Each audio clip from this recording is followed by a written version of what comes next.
Good evening. Um, Today, well, for a start, um, I think I might have been missing in action last week. I don't know what I keep on telling you. I don't know what day it is. Um, and after that Easter weekend, um, I in a lot of meetings. I was in a bit of a coma. Um, plus, the workload just gets um, too heavy on your shoulders after a while. But anyway, keep on plugging on. Now look, I'm going to run through quickly a lot of meetings and then get to today's meeting, Champagne Stakes Day at headquarters, Royal Randwick. And first of all, go back to um, Warwick Farm on the 8th of April, 2 days after where the meeting was postponed on the long weekend till the Monday. We had Warwick Farm on the Wednesday. We had a softy 6. The rail was 3 metres out, and well, of course, the fence was no good. There were leaders that won, but it was fairly hard to make ground. You had to be up near the lead, but off the fence, where plenty of winners were. And as I say, it was, I think there might have been a runner called Nancy. She made up a lot of ground in race 6. She was late scratching today. In race 6, she made up a lot of ground from well back in the field. But the other races up on the lead, up near the lead, leading off the fence, the place to be. Then we went to Wyong the very next day on the Thursday. We had a softy 7 there. The rail was 2 metres out, and there were leaders that won. The first race, the leader, the Avery, it jumped to the lead and won, nip of time. But, oh yes, Rachel Murray, 2 kilo girl, she was too clever. Like a lot of the other hickey hockeys were during the day, they were a jerry. But the 18 pence, the fence was a bit sus, and it was no good close to it. So you were able to lead. Most of the leaders, most of the runners up near the lead did win all of the races, but they did stay off the fence. So take that into calculations when you're doing the form. Gee whiz, all these meetings seem so long ago, but there's just one after another. Of course, we've got to keep it rolling and rolling on for the TA punters who line up to press the buttons on those machines.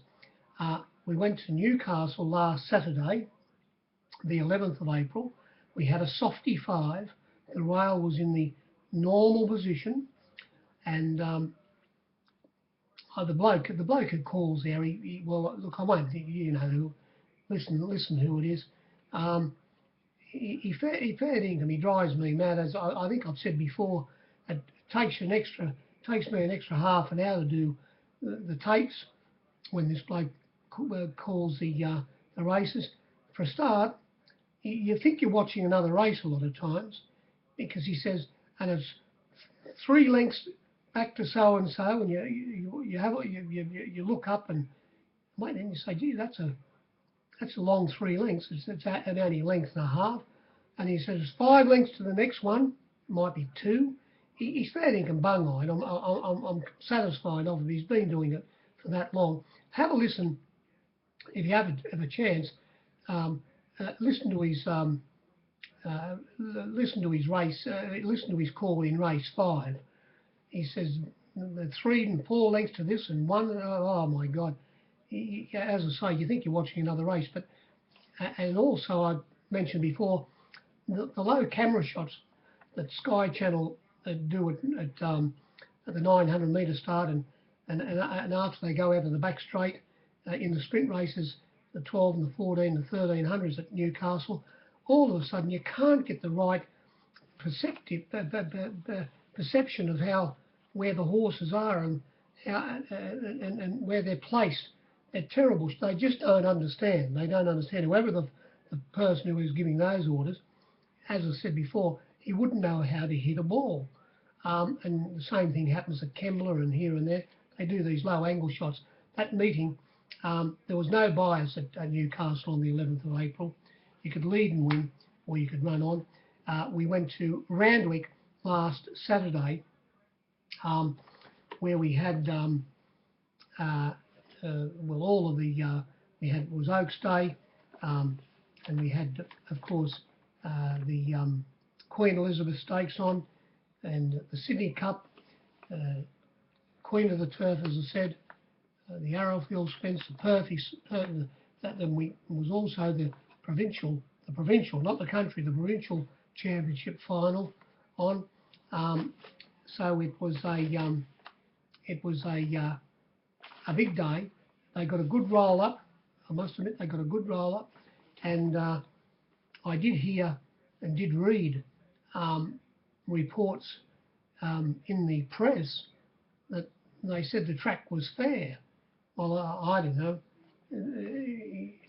I think anyone who said that, they must be a little bit bung-eyed as well. I thought the fence back on that day, the 11th of April at Randwick, was by far superior. If you saved ground on the fence, it was hard to make ground.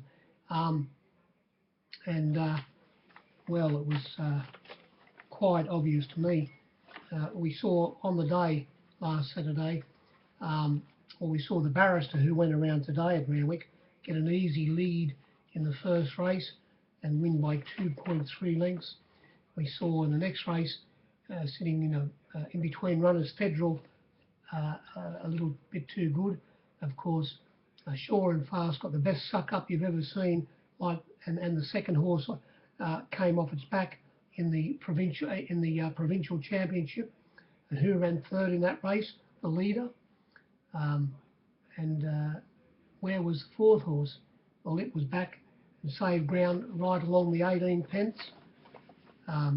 We saw the next race, the winner, Ottoman, sit behind after missing the kick, suck up and get a run along the fence.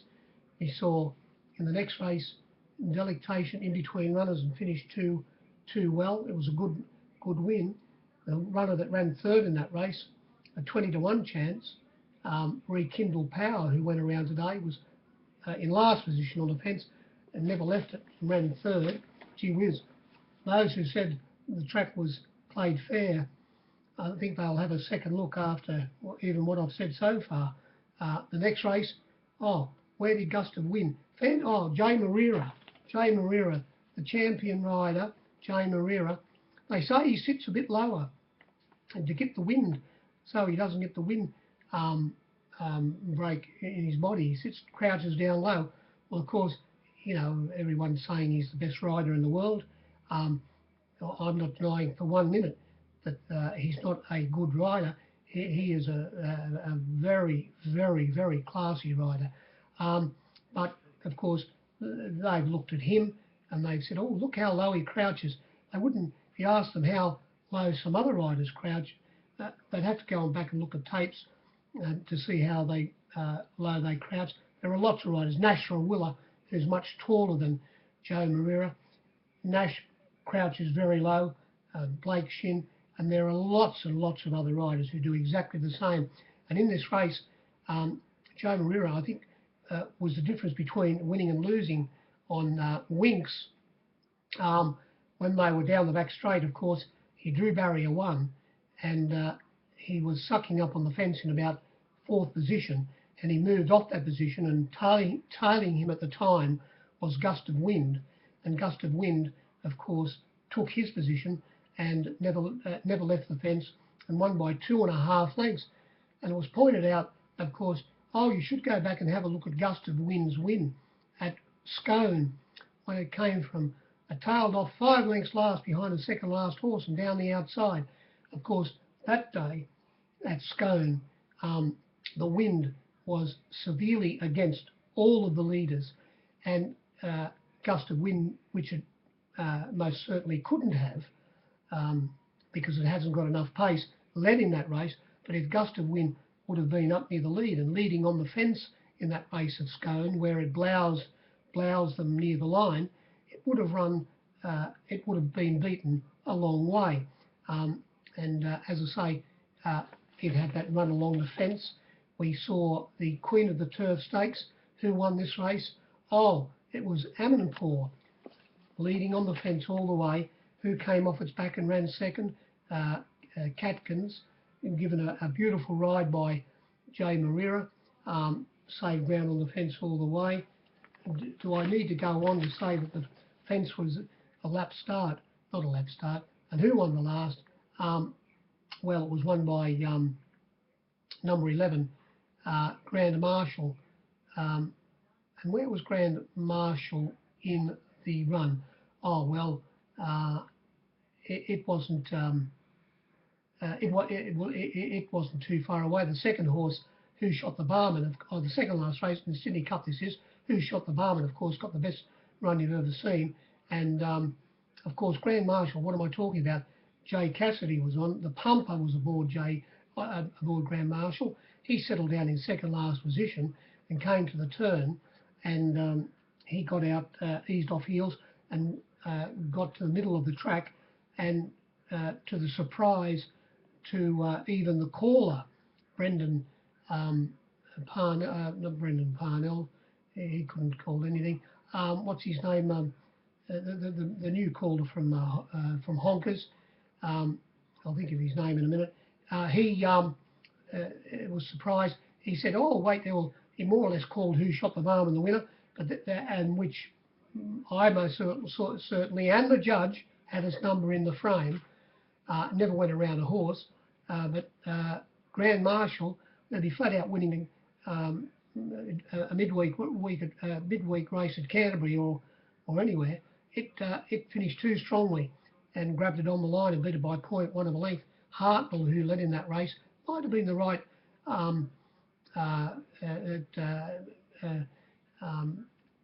the right place for it to be, maybe sitting off the pace. Hartnell's rider, Tommy Terrific, said his action was a little bit funny and it did pull up mildly lame. Didn't we? Well, how do you reprice the horses in that race? I'm not going to tell you what I came up with because your fair income lock me up and throw the key away. Race 9, well, we saw Criterion sit in third position, absolutely coasting.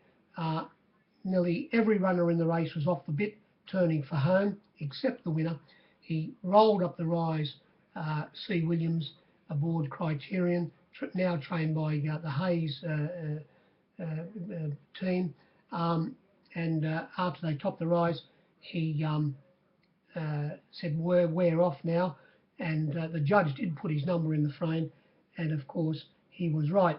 And we all saw the run of Red Cadeau, the runner that turns up here for our big staying races, Melbourne Cups, and here today, being held up, gee whiz, losing all of his momentum one stage and then being held up again, running into second place. And look, the margin was 2.5 lengths, but, well, do you dare say, I'm not going to tell you what price I marked them, but do you dare say that with any luck in running that Red Cadeau nearly should have won? And of course there were 10 races last Saturday, and in the last race, well, we saw Avoid Lightning sit outside Fine Mist, who ran fourth and was a 16-to-1 chance. And the second horse, Griante, sit third on the fence and get inside the leader, turning for home, adding to that what I'm saying, that the fence was by far the place to be. Avoid Lightning, a little bit too classy, beating the runner that had every possible chance and the advantage of the inside Griante by half a length. And it came from third last in that race, Fine Bubbles. a 50 to 1 chance, making up good ground. Not a bad run. Now that was last Saturday. We got to this week, and we got to Gosford on Tuesday. Gosford on Tuesday we had a softy 5.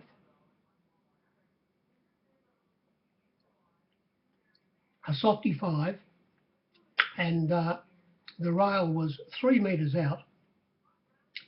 And as we had seen before, when the rail is in that position at Gosford and the track, even though it was a softy 5, it has been a huge advantage to those on the 18 pence. Now, we had 8 races, and there were, when I say there were 8 leaders that won, the last winner, or no, what was it? It was the was it the? Yes, it was. It was the last winner. You could say that Cosmic Endeavour, led in this race because it was a half a length in front of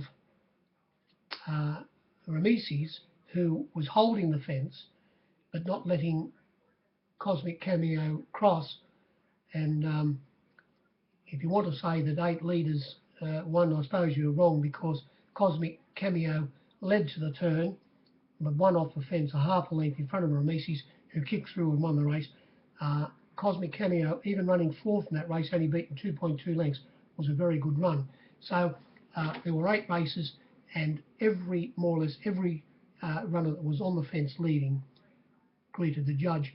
I went the next day to Warwick Farm and went out to see which way the wind was blowing, and there was only there was no wind at Warwick Farm on the Wednesday, and I saw the very astute and whatever else you want to say about the man, Albert Stableford, who trains at Gosford. He's been there for a long time.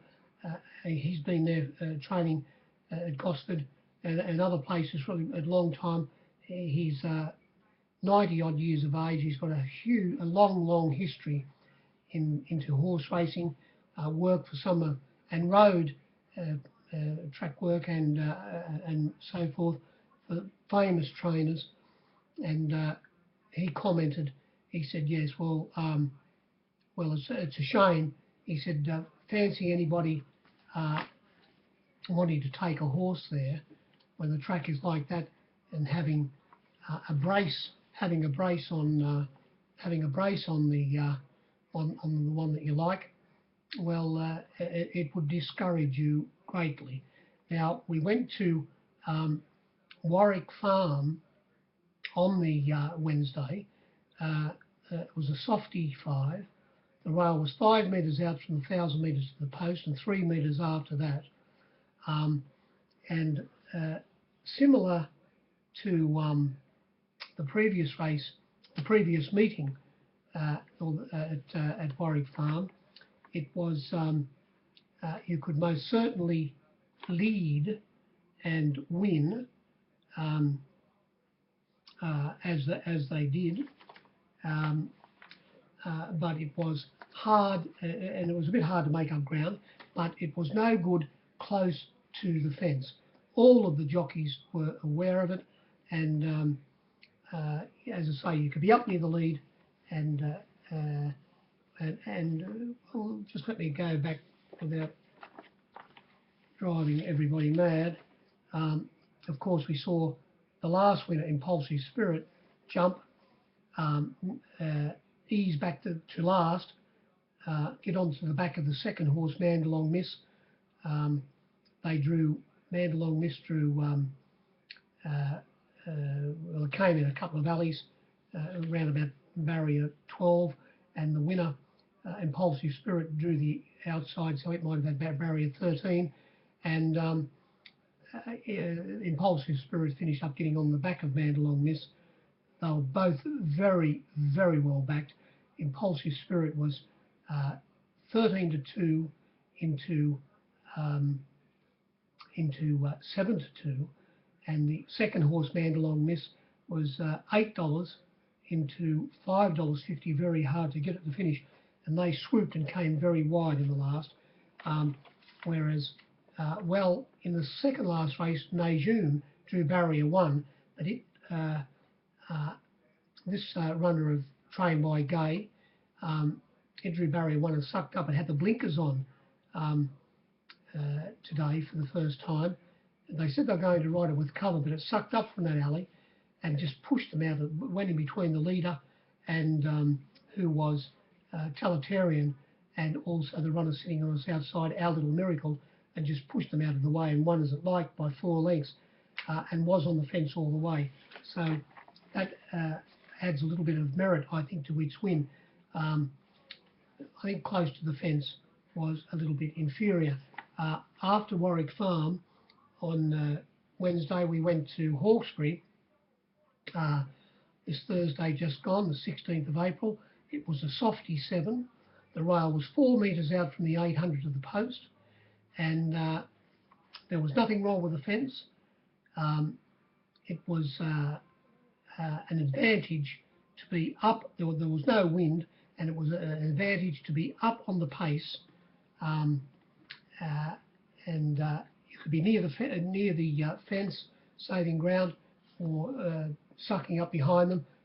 But it was a bit hard to run on at Hawkesbury on Thursday.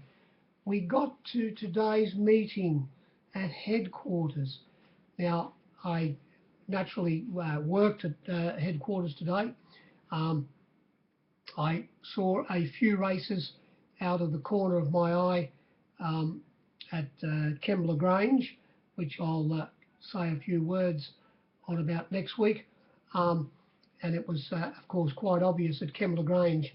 There were, early in the piece, there was a breeze coming out of the northwest, and as the day went on, well, not as the day went on, they avoided the fence at Kembla today. What is it going to be like? Here we are,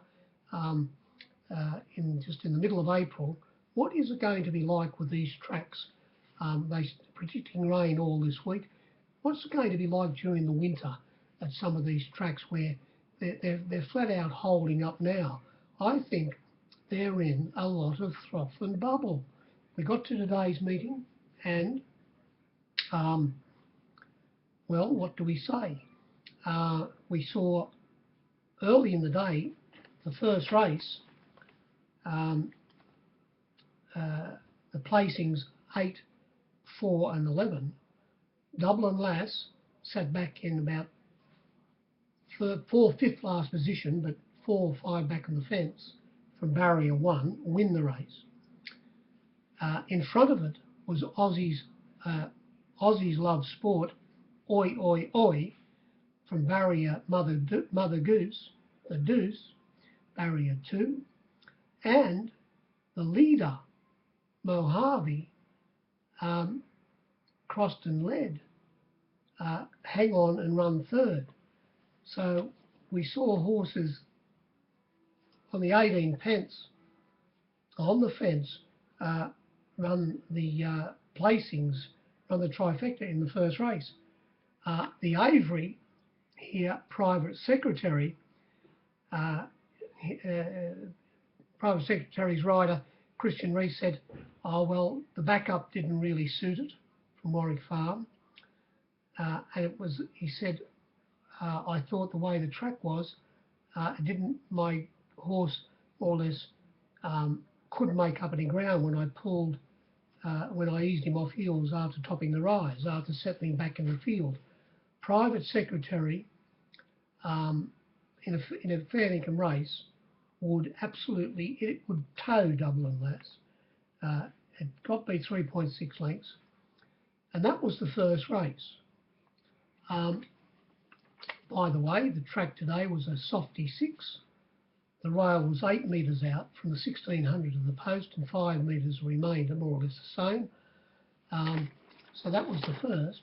The second race we saw the leader, after doing a bit of work, and Avery, High World, ridden by Clever Karen, as I say, did a bit of work to get to the lead, sweated up a little bit too. It just fought on too well and was a strong win. It beat high Wine Tails, who settled back a little bit further than Tommy Terrific would have liked, ran on into, it was the third pick, and the second pick in the race, Marion, it was, well, Wine Tails came off its back and beat it on the post for second position. Marges were 1.5 by 1.7, was 6 lengths back to the fourth horse. So the first three in the market had a lap on the others, and the winner, you'd have to say, was the best run in the race. The third race came along. We saw Slightly Sweet coming back in distance, settled down in second last position, easing off heels, getting a split, and finishing far too well for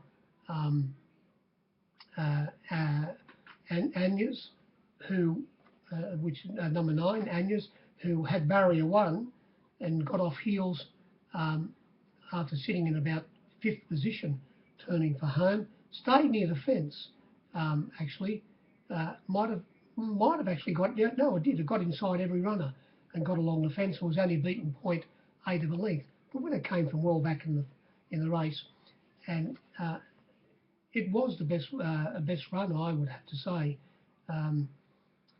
in that race. And I haven't repriced them, but when I do reprice them, I'm going to say it should have been favourite, because the actual favourite in the race, Peeping, who sat in the 1-1 position and eased off heels, turning for home, did run 5th, beaten about 1.5 lengths, had every possible chance, and that's about all you would say there. Race 4 came along, and we saw the favourite in the Champagne Stakes for the 2-year-olds. Well, we all saw Pasadena Girls run last week when the rider moved up coming to the ride, then had to switch back inside runners and found the line as good as anything in the race. Ridden by Horseman Bowman today, settled back in third last position. He got a lot of pace, which helped him a lot here, because the Barrister and Takedown challenged each other, and also Street Rapper, trained by IO in the lead gay. The three of them in the early part of this race all challenged each other, with, as I say, the Barrister finally saying, no, T-Berry, I'm having the lead, and he went out and led by a good 3 lengths to Takedown, and dropping off, easing in behind them, Street Rapper, and another, say, 2 or 3 lengths away, and then the rest of the field bunched, which helped this favourite Pasadena Girl come. Excuse me. What I was about to say was Suck Up and Hook off heels, topping the rise, ridden by Horseman Bowman, and finished too well. And Bowman gave a gesture before the post. He was fined some section. He should have done it after the post, like a lot of them are doing now, just going like that. You don't have to hand any section over to the Stipes.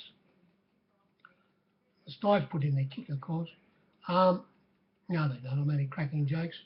It goes into the State Revenue Office. A Street Rapper in this race, who, as I say, was in that challenging mode up front early, fought on very well, only beaten a half a length, but the winner, as I say, was flattered by that fast pace it received. Race 5 came along, and here we saw a very good win by Gypsy Diamond, who missed a kick by a couple of lengths, settled back in second or third last position on the fence, ease off heels, get a middle split, and finish too well for Lee Baz, who got a lovely suck in third or fourth spot on the rails, and got up outside the leader, Singing Flame, who was extremely well backed, from $12 into $7.50. I laid it extremely well. And going back to the start of this meeting, in the first race, Private Secretary was a bit easy in the market, although at one stage they killed you for $2.10, but started $2.20. The winner double and last, they took $12 at one stage, but started that price. In the second race, High World, at one stage you could lay it for whatever you wanted at $2.30 and $2.40, but got back out to start $2.30 at the finish.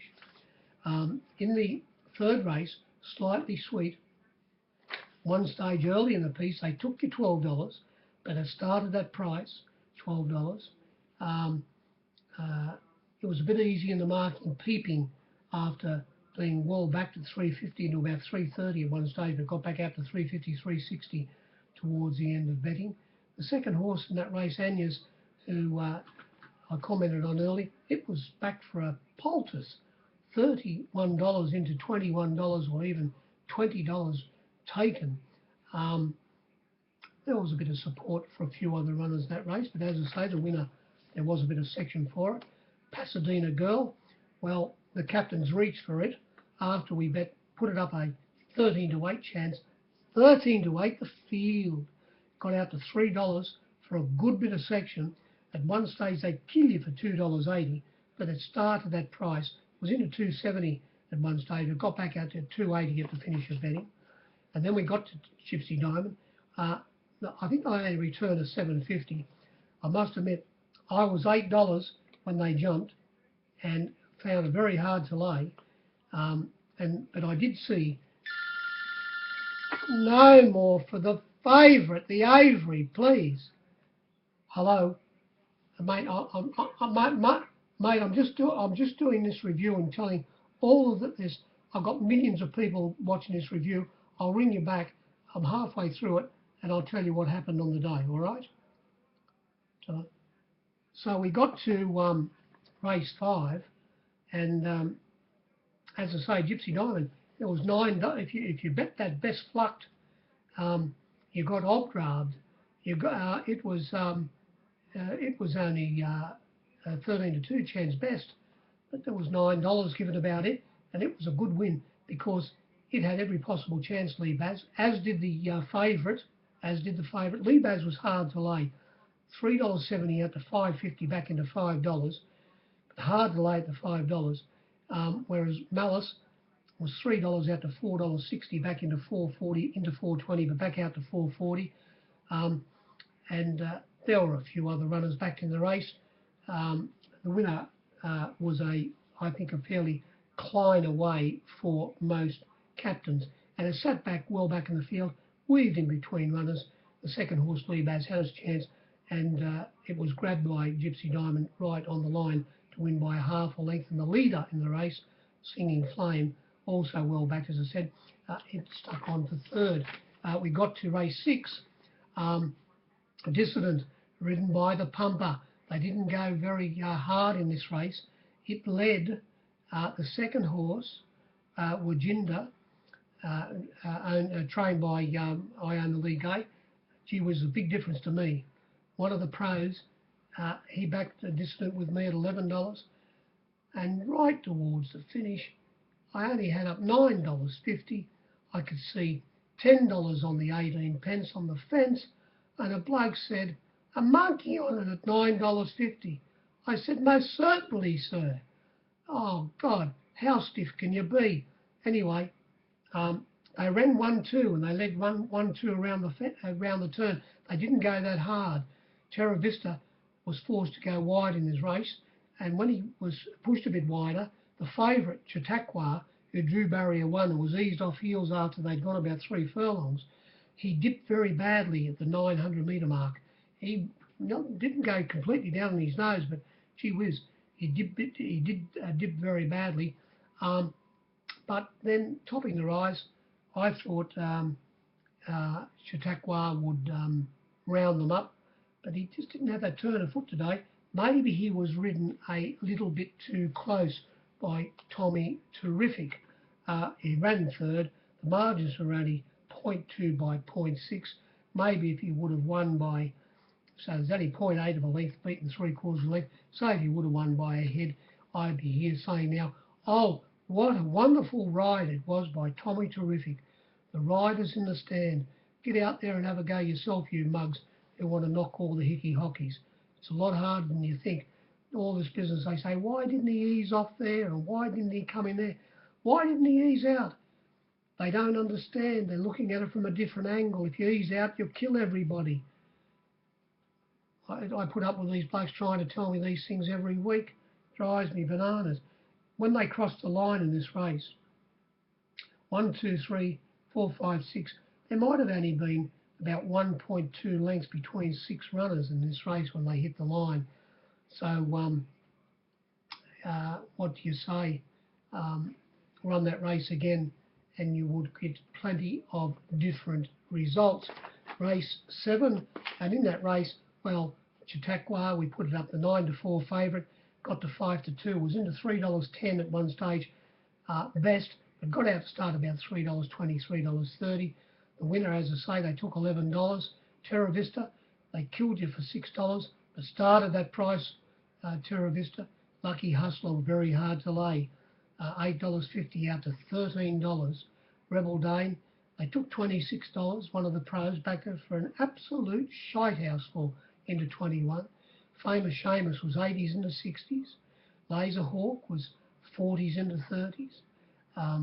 Weary, you could lay it at 60 for something. Fontalina, you could lay it for something at 40.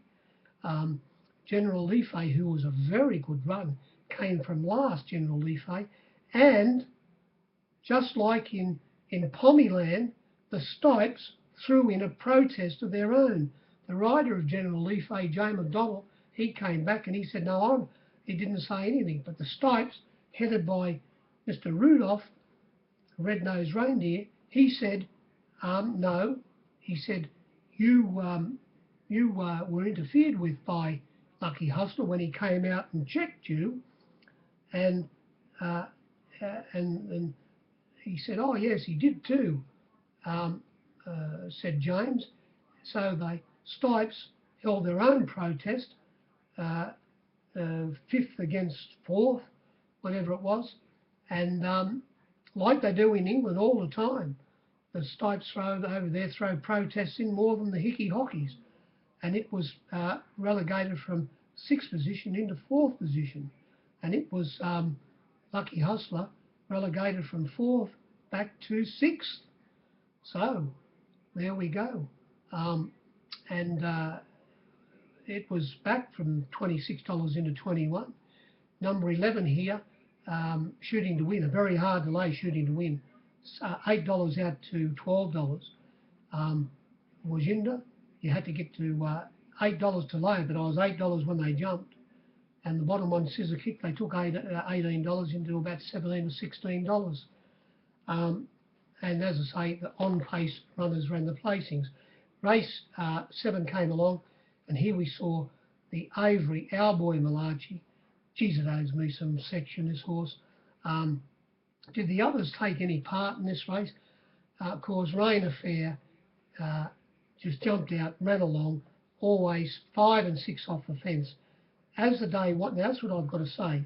As the day went on, of course, the first race we saw, as I said, barriers 1, 2, and the third horse leading run the placings. But as that day went on and that inside became a bit chopped up, it was better to be off the fence. And Rain Affair led. It was a good 5 or 6, 7 horses off the fence turning for home. The Avery, our boy Malachi, looked at him all the way, ridden by Tommy Terrific. He stumbled in the going where the track became very chopped up coming up the rise. Went out, he was always going to get past Rain Affair and sucking up on the inside of him, and having to switch inside the leader. Rain Affair was the second horse, which mightn't have been the place to be. Craftiness, who ran a good race, and the margin was a length when they hit the line. But there were other runners in this race, like Target in Sight, who settled back in second last position, didn't take part. We saw, the 150 to 1 chance, Hidden Warrior sit in 4th position and hang on, or 5th position, hang on and run third. It made up ground fast and rocking. The way this race was run just suited the favourite down to the ground. And I did an absolute shite house full plus a bucket full on this race. I put it up, went up 6-4. Couldn't get it to $2.70 quick enough, where they stopped me more or less, but I wouldn't wind it off. There was just one trickle out of one nostril, and then had to get to the 280, and they stopped me at the 280, I must admit, and then they stopped me at the 270, like a steam tugger went back to the 270, and when they jumped, I was 280, and I'm not joking, after they'd gone a furlong, I had 280 up, the board was blank, and the bookie backing it back on the fence said, "Number 10. He said, "You want 1,000 on it?" I said, "Yes." "Well, why wouldn't I? How's it going to win?" Paid the penalty, did an absolute shite house full, plus a bucket full on it. But, well, the way the race was run might have been the difference there. Here, in the last, oh well, the captains had a skinner. It was a skinner for the Captain Cooks, for the captains. We saw a runner called Rugged Cross through barrier 12 and a field of 12. He's back to second last. No, what am I talking about? Last on the fence. Save ground on the turn, get off the fence, weave in between runners and say, "Gotcha," right on the line to Ty Aglin, who was on the second horse. It led Strawberry Boy, who ran fifth in the race, only beaten about 1.2 lengths, not even that, 0.8 of a length, 3/4 of a length. On its outside was Ecuador, who was extremely well backed from $11 into $6.50. They didn't go that hard. And as I say, when they hit the line, T. Aglin, he knew he had the horse on his inside beat, and that was Strawberry Boy. And on his outside was Medicolt. But getting in between them was the eventual winner, Rugged Cross. And he said, "Well, I've got you beat, and I've got you beat." "Oh, who are you?" It was brilliant Brendan Abdullah, poking through the high diddle, stretched right out, lower than Jay Marira when they hit the line, and he won by a nose. And when, as I say, when they hit the line, between the first 4 runners, there was only 0.8 of a length. Number 1, I'll give you the flux in this race, and you can add them up for yourself. I'm sick of adding them up for you. These were the flux, the fair income flux in the last. Monton, 40 out to 70 into 60. Babiro, $4.80 to $7. Strawberry Boy, $6 out to $8. Ecuador, $11 into $6.50. Villanora, 50 into 40 back to 50. Rugged Cross, 30 out to 40 back into 30. Tales of Grim, gee whiz, I laid 6,000 or 12 monkeys just before they jumped, and plenty of bets before that. It was $8 out to 13 back into 12. I think it now even started $13. What am I talking? Tales of Grim, that is, number 7. San Diego, who was a good run in this race because settled back in second last position, in between runners, getting squeezed up and awkwardly placed, and made up a mile of ground and ran fourth, only beaten 0.5 of a length, half a length. It was always firm in the betting. $9 out to 10. Lucky Largo, $11 into $10, back out to 11, but back into 10. Medicolt, $3.50 out to $4 into $3.30 at one stage, but got back out to $3.50, 5-2 favourite. Riker, 15 out to 17, back into $15, and the bottom one, Lahu, 21 out to 31, back into 26. They hit the line, And as I say, San Diego poked its bib in front, and it was a skinner for the books. And, well, was it good enough for the captains who were leading to have a very good day, or was it a result for the captains who were having a bad day and not enough for them to get out? Or, if you're a grumble and grunter, was it you had a big lead and you bet in the last and you knocked some more off, or you were behind and tried to get out and got further in? Well, that's what the game's all about. Good evening.